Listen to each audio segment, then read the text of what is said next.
एक बार की बात है, राजा अकबर के दरबार में एक चोरी का मामला आया।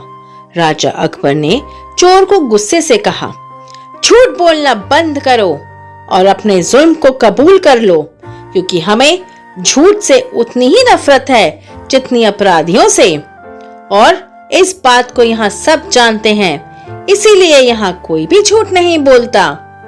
चोर ने हंसते हुए कहा, मैं नहीं मानता इस बात को जहाँपना। मैं शर्त लगा सकता हूँ कि इस दुनिया में ऐसा कोई नहीं है जिसने कभी ना कभी झूठ ना बोला हो। अकबर बोले, मैं ऐसा नहीं मान सकता। सब मेरी बहुत इज्जत करते हैं और झूठ नहीं बोलते। अगर मेरे दरबारियों में से किसी ने भी झूठ बोला हो तो मैं अभी तुम्हें बाइज्जत बरी कर दूंगा, और इस बात का सबूत मैं अभी देता हूँ।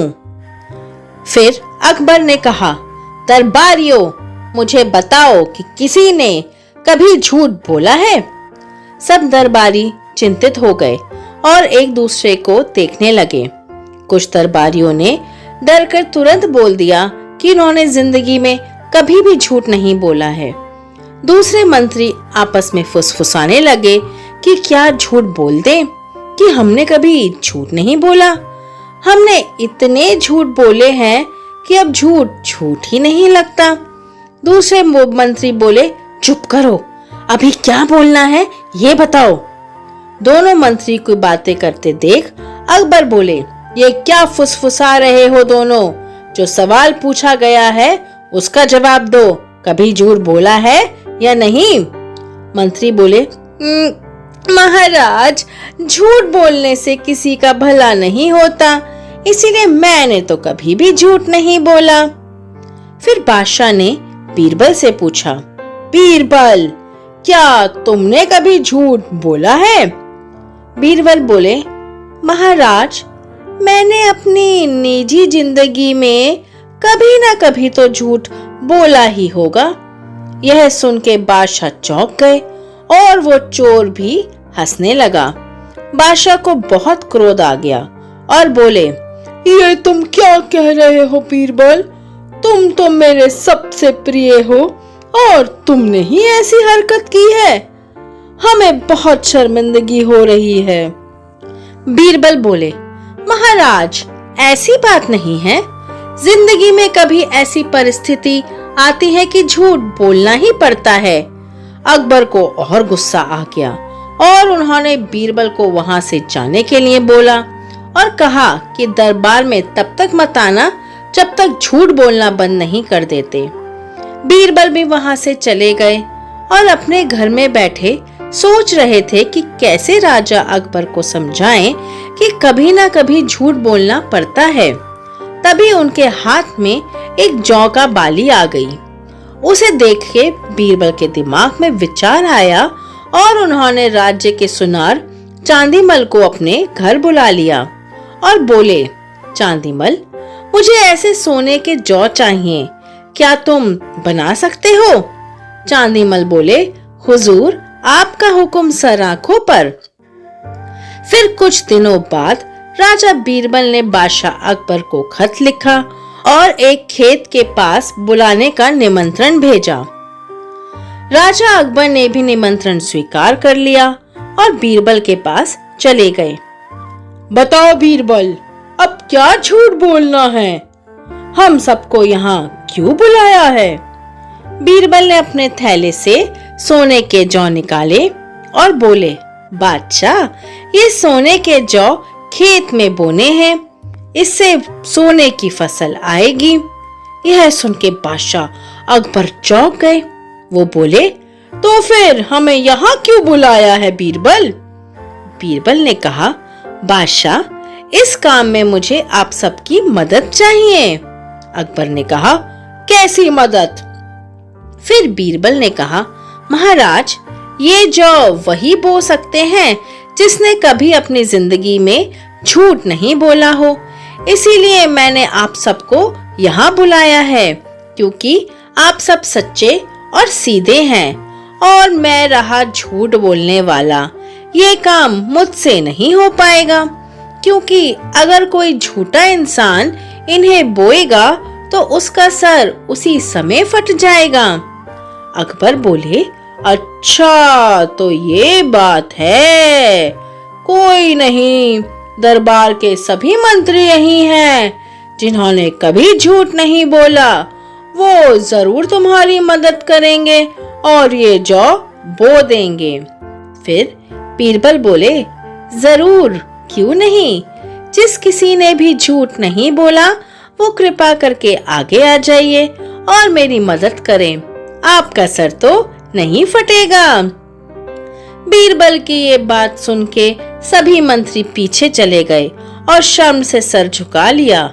ये देख बादशाह बहुत क्रोधित हो गए और बोले, ये क्या, आप सबने हमसे झूठ बोला है। फिर बीरबल कहते हैं, कोई बात नहीं महाराज, आप गुस्सा ना हो, आप तो सच्चे हैं। आपने तो कभी झूठ नहीं बोला, फिर आप ही ये जौ बो दीजिए।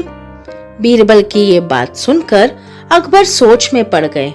मन ही मन बोले, मैंने कभी ना कभी झूठ बोला ही होगा, कभी रानी साहिबा से या किसी और से। अगर मैं सोने के बीज बोऊंगा तो मेरा सर फट जाएगा, मेरा इतिहास में नाम मिट्टी में मिल जाएगा। फिर अकबर बोले, वैसे तो हमें याद नहीं आ रहा, लेकिन हो सकता है हमने भी कभी ना कभी किसी ना किसी से झूठ बोला हो। बीरबल हंस के बोले, हाँ, मैं आपको यही तो समझाना चाहता था महाराज कि हमसे जाने अनजाने में झूठ निकल ही जाता है, कभी किसी का दिल रखने के लिए तो कभी किसी की भलाई के लिए। अकबर बोले, सही कहा बीरबल तुमने, अगर झूठ बोलने से किसी का भला होता है तो वो झूठ झूठ नहीं माना जाता। यह सुन के सब हंसने लगे और बीरबल की तारीफ करने लगे।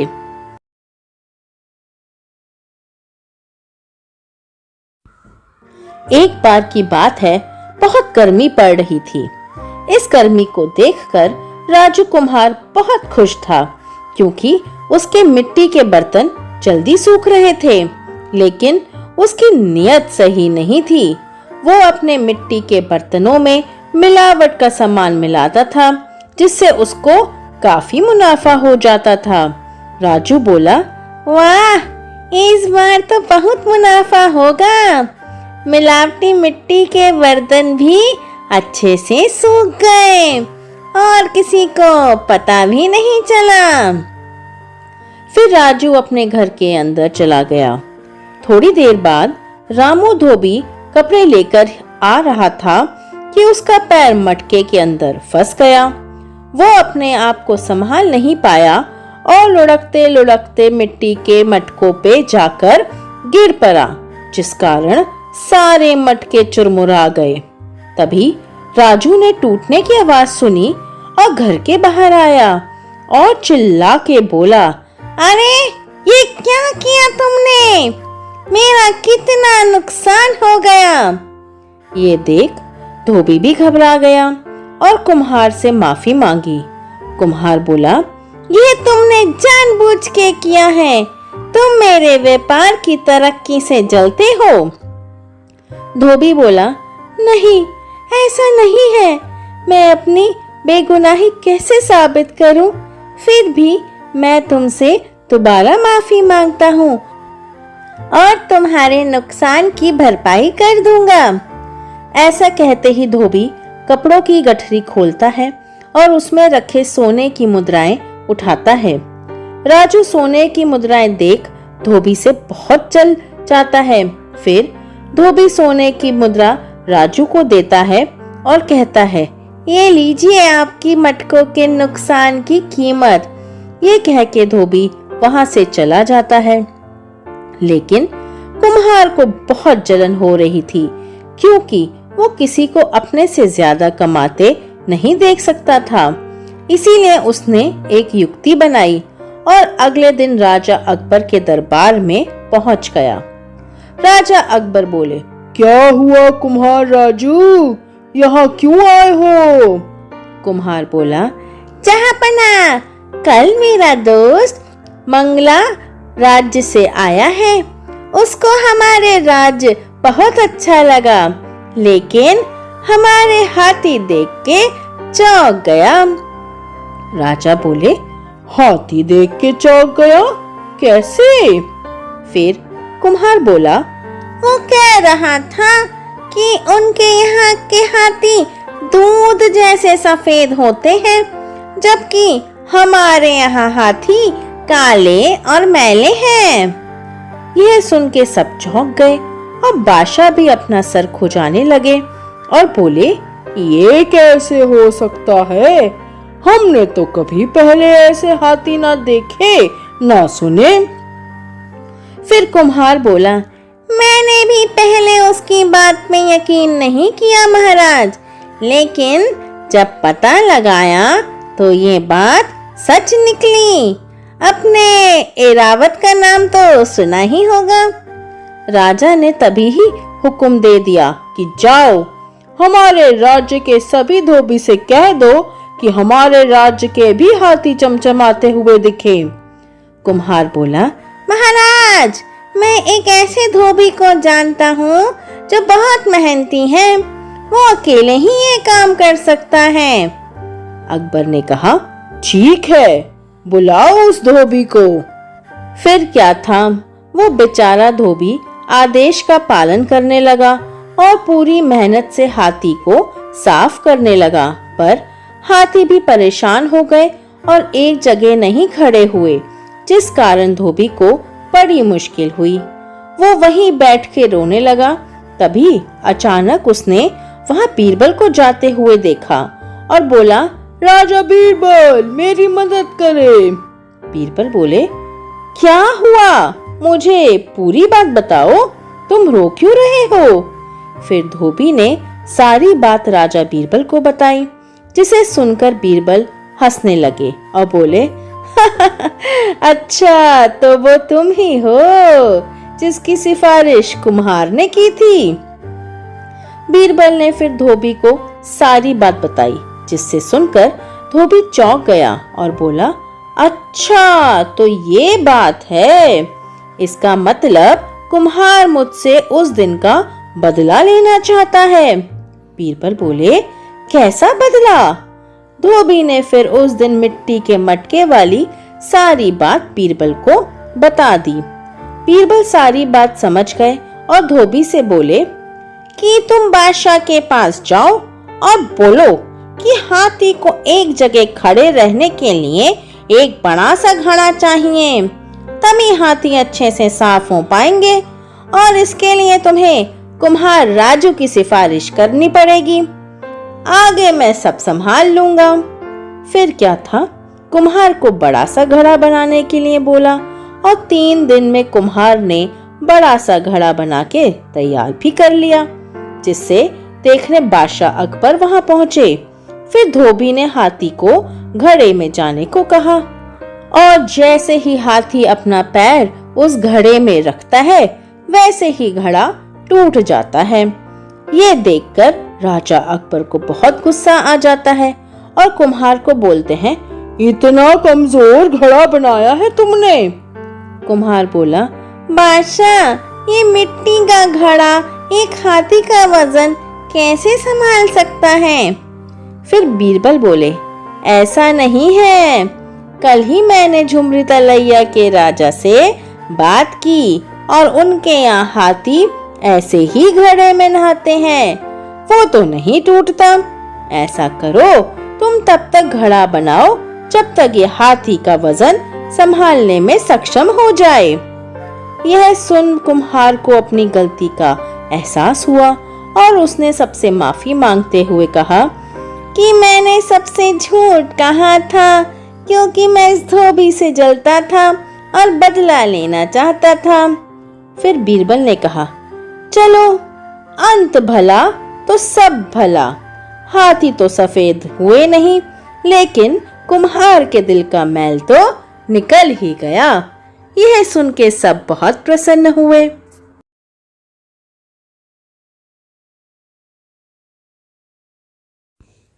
एक बात की बात है, राज्य में एक रामू नाम का गुस्सैल मिजाज का व्यापारी रहता था। वो इतना गुस्से वाला था कि गांव वाले उसके पास नहीं जाते और तो और उसके घर वाले भी उससे ज्यादा बात नहीं करते थे। एक दिन रामू जब अपने घर में भोजन कर रहा था, तभी खाना चबाते हुए उसे कुछ एहसास हुआ, जिसके कारण वो आग बबूला हो गया और उसने अपनी पत्नी रोहिणी को आवाज लगाई, अजी सुनती हो, अभी के अभी यहाँ आओ। उस वक्त रोहिणी घर का काम कर रही थी, लेकिन अपने पति की आवाज सुन डर गई और जल्दी से पति के पास पहुंच गई। वहां उसने देखा कि रामू हाथ में बाल लेकर गुस्से में खड़ा है। रोहिणी बोली, कि क्या हुआ जी, इतने गुस्से में क्यों हो? रामू बोला, आहा, मेरा गुस्सा नजर आ गया, लेकिन ये काला घना बाल नहीं आया नजर तुम्हें? ये मेरे भोजन से निकला है, सारा भोजन का मजा खराब हो गया। फिर रोहिणी बोली, मुझे नहीं पता ये बाल कैसे भोजन में आ गया। रामू कहता है, हाँ, पता कैसे होगा, तुम्हारा ध्यान कहाँ रहता है काम में, इस लापरवाही की सजा तुम्हें मिलनी ही चाहिए। रोहिणी ने माफी मांगते हुए कहा, माफ कर दीजिए स्वामी, अगली बार मैं ध्यान रखूंगी कि भोजन में बाल ना आए। रामू बोला, ठीक है, इस बार तो मैं तुम्हें माफ कर देता हूँ, लेकिन अगली बार अगर फिर से भोजन में बाल दिखा तो मैं तुम्हारा सर मुंडवा दूंगा, और तुम्हें पता ही है, जो मैं बोलता हूँ वो मैं करता हूँ। अब जाओ अपना काम करो। फिर क्या था, रोहिणी बेचारी अब डर डर के रहने लगी और खाना बनाते वक्त छोटी से छोटी चीज का भी ध्यान रखती। कुछ दिन बाद जब व्यापारी नाश्ता कर रहा था, तब बदकिस्मती से रोहिणी का एक बार खाने में फिर चला गया। जब रामू ने भोजन में बाल देखा तो उसका गुस्सा 7वें आसमान में चढ़ गया और वो चिल्लाया, रोहिणी, मैंने तुमसे कहा था कि अगर मुझे भोजन में बाल मिला तो मैं तुम्हारा सर मुंडवा दूंगा। रोहिणी बहुत डर गई और वो जोर जोर से रोने लगी और बोली, मुझे नहीं पता ये कैसे हो गया, मैं तो बहुत ध्यान से काम कर रही थी। रामू कहता है, मुझे कुछ नहीं पता, मैंने जो कहा था मैं अब वही करूंगा। मैं नाई को बुला के लाता हूँ, तभी तुम्हें समझ आएगा। रामू नाई बुलाने के लिए निकल गया। डरी हुई रोहिणी ने अपने नौकर से कहा कि मेरे घर जाओ और मेरे चारों भाइयों को लेकर आओ, और फिर रोहिणी ने अपने को एक कमरे में बंद कर लिया। थोड़ी देर बाद नौकर ने रोहिणी का संदेश उसके भाइयों को सुनाया और वो सब भी बहुत चौंक गए। फिर बड़ा भाई बोला, ये तो बहुत समस्या की बात है, इस समस्या से निकालने के लिए हमें राजा बीरबल के पास जाना चाहिए। फिर सब बीरबल के पास गए और अपनी समस्या बताई। बीरबल ने कुछ देर सोचा और बोला कि तुम सब एक सफेद कपड़ा लेकर रामू के घर पहुंचो और मैं एक ऐसे आदमी को लेकर आता हूँ जिसे देख रामू के होश उड़ जाएंगे। बीरबल की ये बात सुनकर वो संतुष्ट होकर सफेद कपड़ा लेकर रामू के घर पहुंच गए। वहां रामू भी नाई को लेकर घर आ गया और जोर जोर से दरवाजा पीट रहा था। अचानक चारों भाइयों को देखकर रामू चौंक गया और बोला, तुम सब यहाँ? अच्छा, तुम्हारी बहन ने तुम्हें बुलाया होगा। सही किया, अब देखो मैं क्या करता हूँ, कैसे तुम्हारी घने बालों वाली बहन गंजी होती है।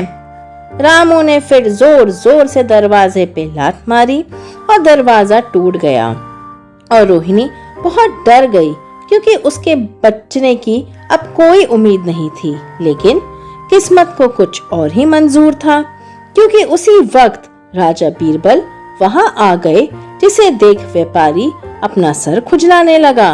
रामू बोला, राजा बीरबल, आप यहाँ कैसे?